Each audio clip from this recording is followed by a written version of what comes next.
It starts with a simple swipe, one small, almost unconscious motion that opens a gateway to an infinite stream of movement.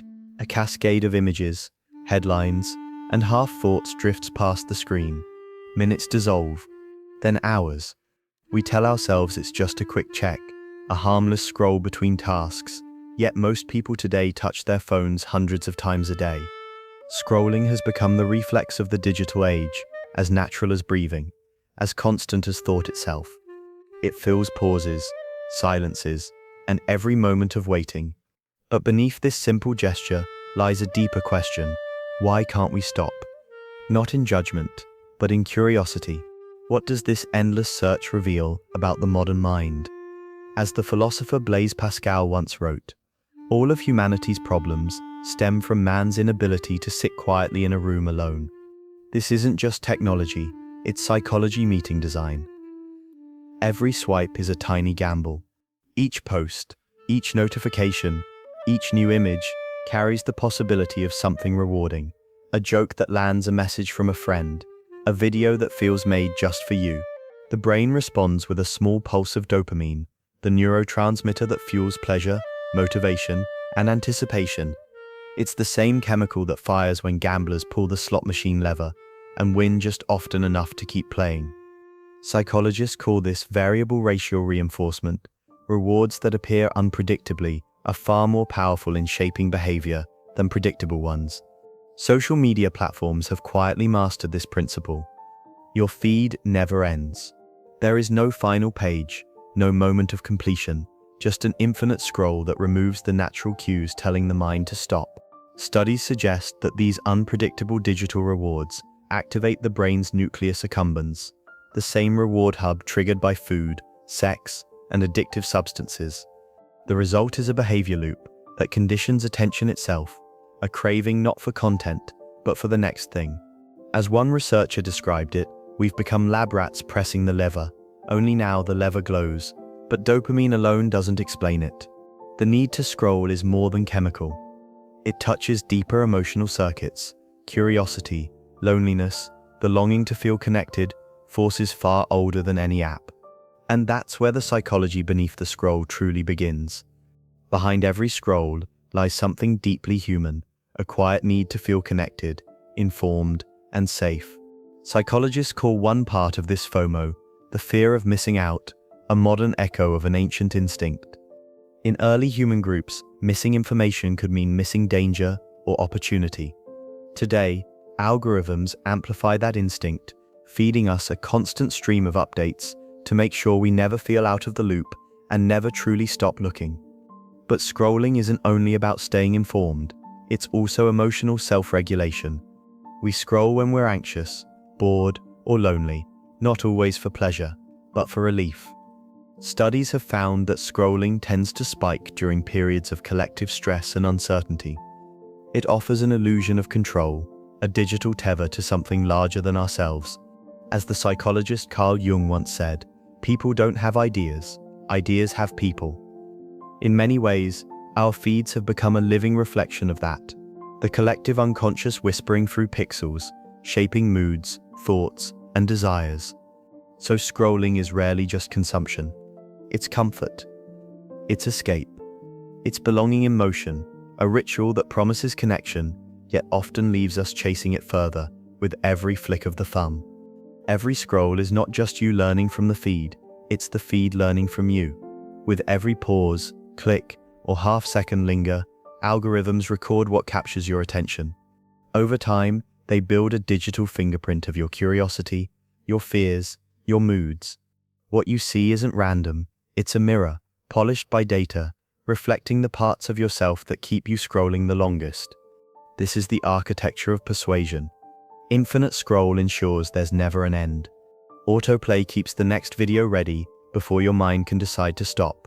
Notifications pull you back with the illusion of urgency, while the simple gesture of pull to refresh mimics the motion of a slot machine, each swipe a chance for a new reward. Research suggests that introducing design friction, pauses, reminders, or endpoints can dramatically reduce compulsive use. Yet most platforms remove those friction points by design. As media theorist Marshall McLuhan warned, We shape our tools, and thereafter our tools shape us. What began as a way to access information has evolved into a system that studies us, predicts us, and quietly shapes our attention. And with it, our moods, our focus, and our sense of self. Every flick of the thumb carries a small cost, not obvious at first, but cumulative, quiet, and psychological. In a world of endless input, the mind begins to lose its depth. Attention fragments into smaller and smaller pieces until thinking itself feels scattered. Psychologists call this state continuous partial awareness, a mode of consciousness stretched thin across countless micro-stimuli, never resting fully on any one thing. Research suggests that heavy social media scrolling is correlated with higher levels of anxiety, depression, and lower life satisfaction. The more we engage in passive consumption, the more we tend to compare, evaluate, and question our own worth. Each scroll invites a subtle comparison, someone happier, more successful, more certain. The result is not connection, but quiet discontent. Neuroscientists have begun calling this overstimulated state popcorn brain.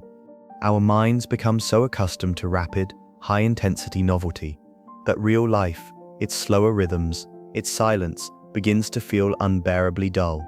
And yet, scrolling promises the opposite. It offers connection, community, belonging.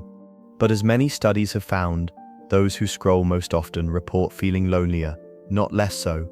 As the psychologist Eric Fromm observed, modern man lives under the illusion that he knows what he wants, when he actually wants what he is told to want.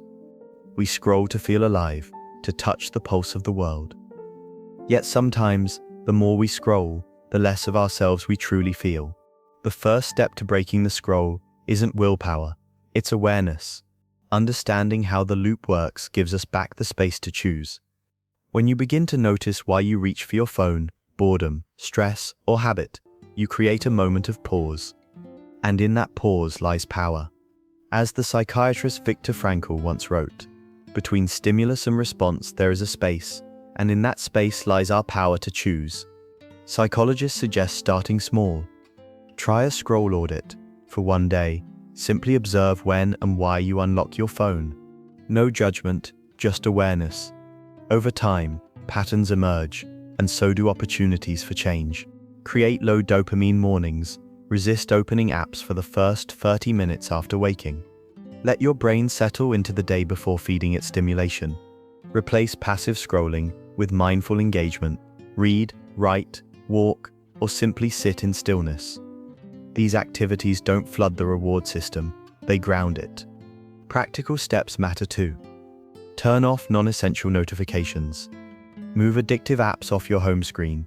Introduce friction, an extra tap, a timer, a deliberate barrier. Research suggests that adding even small pauses restores self-control and rebalances dopamine pathways. The goal isn't to reject technology or romanticize disconnection. It's to reclaim attention as a conscious act, to use the tools without letting them use us.